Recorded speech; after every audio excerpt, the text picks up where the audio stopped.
Hello மக்களே, நான் உங்கள் Varshu. Night skin care routine பார்க்கலாமா? எப்பயுமே நம்ம வெளியே போயிட்டு வந்தா ஃபேஸ் வாஷ் பண்றது வழக்கம். அதே போல நைட் தூங்குறதுக்கு முன்னாடி ஃபேஸ்ல இருக்க மேக்கப்லாம் ரிமூவ் பண்ணிட்டு ஃபேஸை ஒன்ஸ் வாஷ் பண்றது ரொம்ப நல்லது. இப்போதான் நான் ரீசெண்டா என்னோட நைட் ஸ்கின் கேர் ரொட்டீன்ல ஒரு ப்ராடக்ட் ஆட் பண்ணிருக்கேன். அந்த ப்ராடக்ட்டோட ரிவ்யூ தான் நான் உங்களோட ஷேர் பண்ணிக்கணும்னு ஆசைப்படுறேன். அதுதான் மார்க்கெட்லயே ரொம்ப ஃபேமஸா இருக்க பாலு ஹெர்பல்ஸோட Kumkumadi face glowing oil. And இதை அப்ளை பண்ற ப்ராசஸும் சொல்றேன். ஜஸ்ட் 2 to 3 drops கையில எடுத்துட்டு ஃபேஸ் ஃபுல்லா நல்லா கவர் ஆகுற மாதிரி அப்ளை பண்ணிக்கோங்க.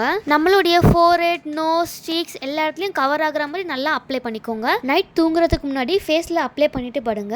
மார்னிங் எப்பயும் போல நம்ம எஞ்சி ஃபேஸ் வாஷ் பண்ணிக்கலாம். இந்த ஃபேஸ் க்ளோயிங் ஆயில both men and women use பண்ணிக்கலாம். எனக்கு இந்த ஆயில் பிடிச்சி போகவே தான் நான் உங்ககிட்ட ரிவ்யூ ஷேர் பண்ணிக்கிட்டேன். உங்களுக்கும் இந்த குங்குமாதி ஃபேஸ் க்ளோயிங் ஆயில் வேணும்னா www.baluherbals.com வெப்சைட்ல பர்ச்சேஸ் பண்ணிக்கலாம். இது போல யூஸ்ஃபுல்லான ப்ராடக்ட்ஸ் ரிவ்யூக்கு நம்ம சேனலை ஃபாலோ அண்ட் சப்ஸ்கிரைப் பண்ணிக்கோங்க. டாடா, பாய்.